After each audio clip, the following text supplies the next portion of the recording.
Ready?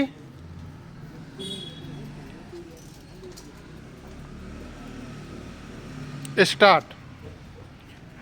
वाद तथ्य उच्चतम न्यायालय के समक्ष न्यायालयी अवमानना कार्यवाही का यह एक दृष्टांतमूलक मामला माना जा सकता है। पूर्णविराम।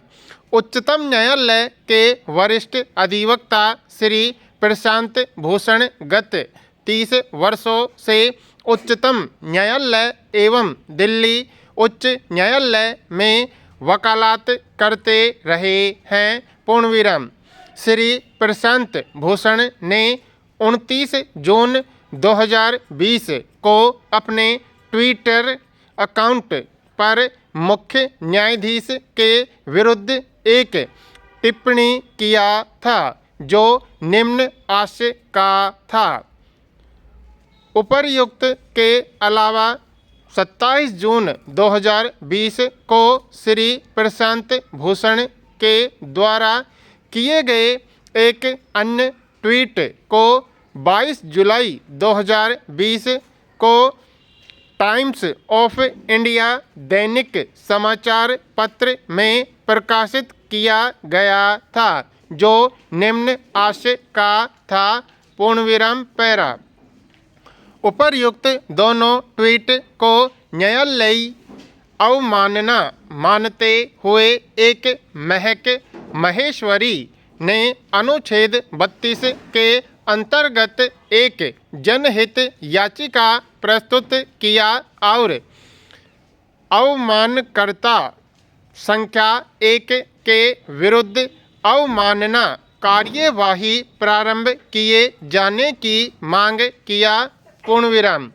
उच्चतम न्यायालय के रजिस्ट्री ने उक्त याचिका को प्रशासनिक पक्ष के समक्ष यह अनुमति प्राप्त करने के लिए पेश किया कि उक्त याचिका को सुनवाई के लिए लगाया जाए अथवा नहीं, क्योंकि उक्त याचिका को प्रस्तुत करने के लिए भारत के महान्यायवादी से अनुमति नहीं लिया गया था। पूर्णविराम।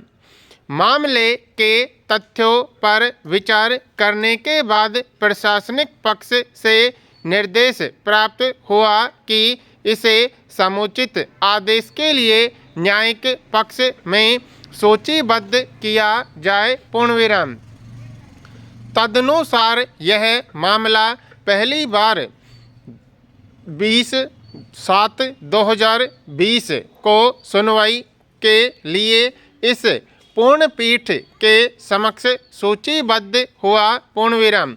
इस दिन की सुनवाई में पूर्णपीठ ने पाया कि उपर्युक्त दोनों ट्वीट न्याय प्रशासन को बदनाम करते हैं और सामान्यतः उच्चतम न्यायालय की संस्था की गरिमा और प्राधिकार को और भारत के मुख्य न्यायाधीश के पद को जन सामान्य की नज़रों में गुप्त रूप से हानि पहुंचाता है। पूर्णविराम। अतः पूर्णपीठ ने उपर्युक्त ट्वीट पर स्वतः संज्ञान लेते हुए मामले को स्वप्रेरणा याचिका संख्या 1 वर्ष 2020 के रूप में पंजीकृत किया और भारत के महान्यायवादी एवं श्री प्रशांत भूषण को नोटिस जारी किया तथा मामले को 5 अगस्त 2020 को सूचीबद्ध करने का आदेश दिया। पूर्णविराम। उपर्युक्त नोटिस के प्रत्युत्तर में श्री प्रशांत भूषण ने 134 पृष्ठ का शपथ पत्र प्रस्तुत किया जो संलग्नों के साथ कुल 463 पेज का था, जिसमें प्रथम ट्वीट के बारे में उनका तर्क था कि कोरोना के कारण न्यायालय में भौतिक सुनवाई नहीं हो पाने एवं वादकारियों अभियुक्तों की परेशानियों को देखते हुए वह उनका क्रोधी व्यक्ति था और उसे अवमानना नहीं माना जा सकता तथा यदि ऐसा किया गया तो यह संविधान के अनुच्छेद 19 के अंतर्गत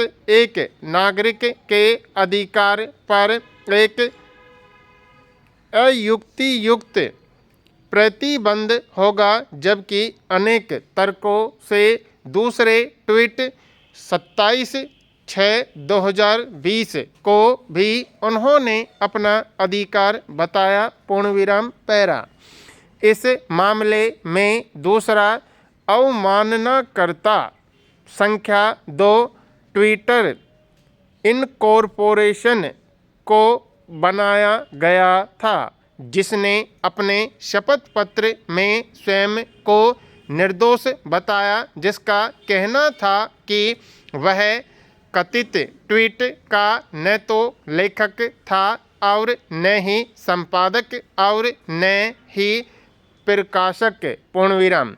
आगे कहा गया कि वह केवल एक मध्यवर्ती के रूप में किसी व्यक्ति की अभिव्यक्ति का माइक्रो ब्लॉगिंग डिस्प्ले प्लेटफॉर्म उपलब्ध कराता है। पूर्णविराम।